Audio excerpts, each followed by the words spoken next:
সাবধানে উঠতে হবে। এই পুরো ক্রেনটা এখানে একটা লুকিং গ্লাস দিয়ে লোহার যে তারগুলা ক্রেন, এটাই ছোটোখাটো মেশিন কন্টেনার। দর্শক দেখেন ভলভো রেঞ্জের একটা গাড়ি। আসসালামু আলাইকুম প্রিয় বন্ধুরা, কেমন আছেন সবাই? অনেকদিন পরে একটা ভিডিও দিচ্ছি। শোয়েব ভাই আর আমি আজকে বেরিয়ে পড়লাম যে আপনাদেরকে সৌদি আরবের বিভিন্ন জিনিস দেখানোর চেষ্টা করব, সঙ্গে থাকুন। যেহেতু বিকেলবেলা বেরোলাম, এর একটা কারণও আছে। বর্তমান সৌদিতে তাপমাত্রা খুবই বেশি, 46, 47, 48 এরকম চলতেছে। এখনও রানিং 42-43-এ আছে। তো এই অবস্থায় তাপমাত্রা এই পরিমাণ বেড়ে গেছে, যার কারণে একটু দেরি করে বেরোনো। শুক্রবার যেহেতু ভিডিওটা শুক্রবার করতেছে, হয়তো বা 2-1 দিন লেটে আসবে, এডিটিংয়ের কাজ আছে এই জন্য। আবার 2-1 মাস পর থেকে কমা শুরু করবে, তখন ঠান্ডা পড়া শুরু করবে আস্তে আস্তে।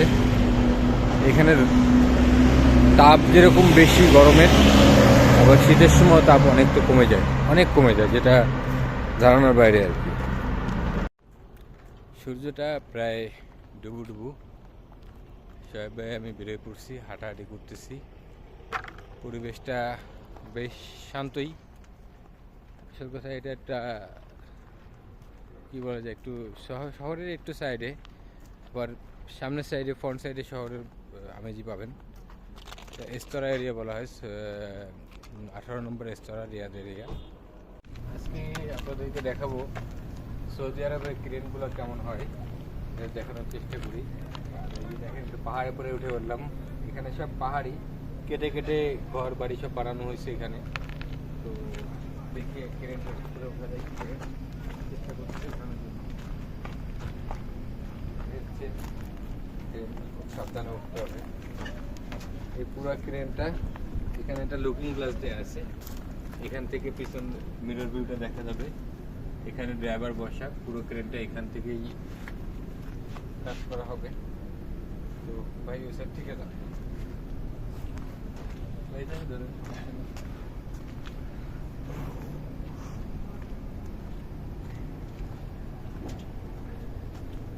দেখেন একটা হাইড্রোলিক, কত বড় একটা হাইড্রোলিক।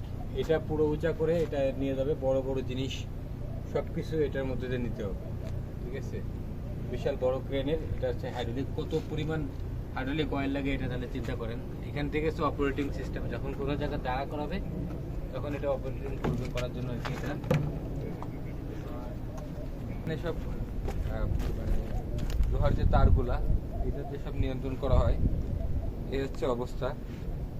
এত বড় একটা ক্রেন, এইসব ক্রেন দিয়ে সৌদিতে আর কি কাজ চালানো হয়। যে বাংলাদেশে যেমন আলাদা করে নিয়ে যায় ব্লক আকারে সেট করে তারপরে করতে, এরকম না।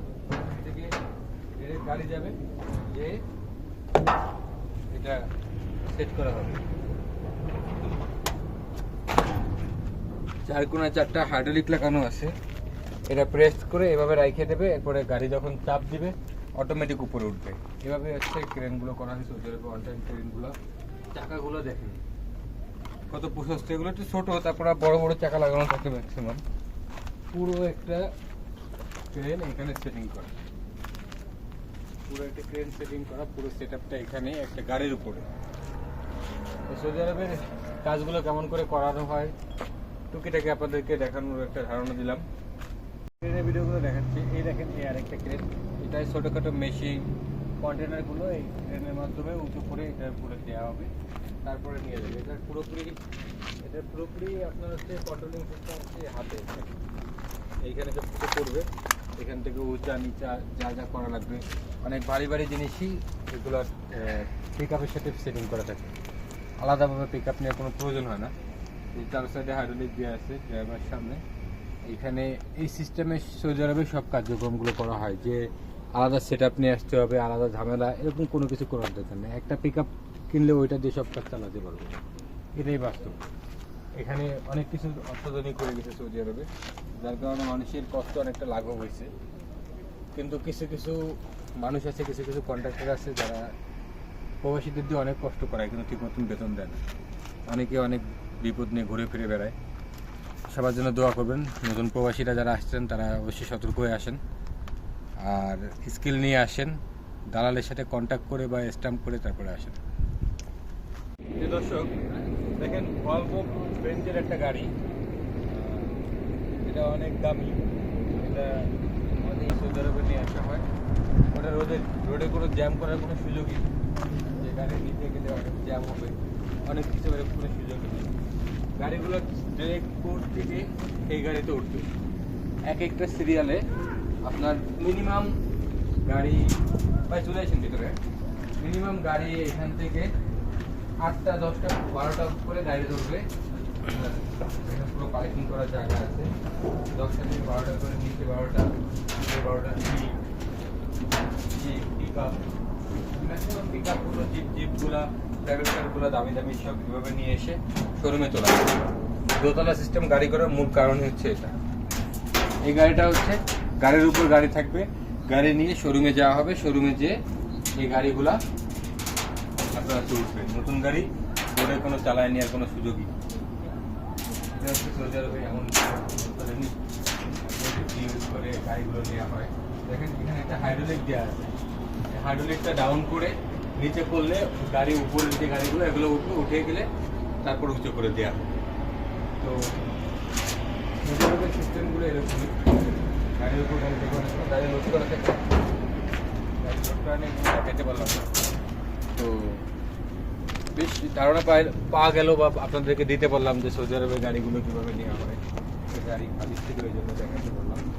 দেখুন বেশ বড়, কিন্তু এটা অনেক বড়, অনেক বড়, এবং এটা শুধুমাত্র গাড়ি লোক নিবে, অন্য কিছু এই গাড়িটার কাজই ওর থেকে গাড়ি উঠাবে, গাড়ি উঠে শোরুমে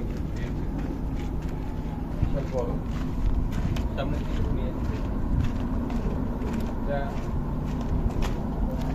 ভলভো রেঞ্জের, এখানে তো গাড়ি সবই নতুন গাড়ি নিয়ে আসা হয়, ইম্পোর্ট করা হয়। এখানে সব নতুন গাড়ি ভলভো রেঞ্জের,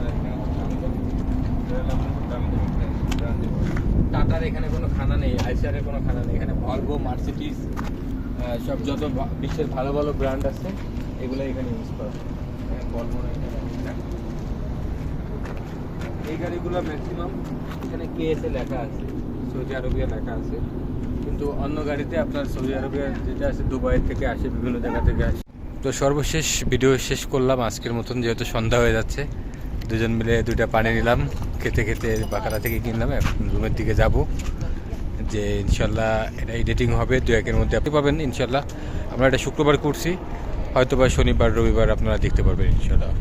আল্লাহ হাফেজ, ভালো থাকবেন সবাই, আর আমাদেরকে সাপোর্ট করুন, প্রবাসী বাঙালিদের পাশে থাকুন। আল্লাহ হাফেজ।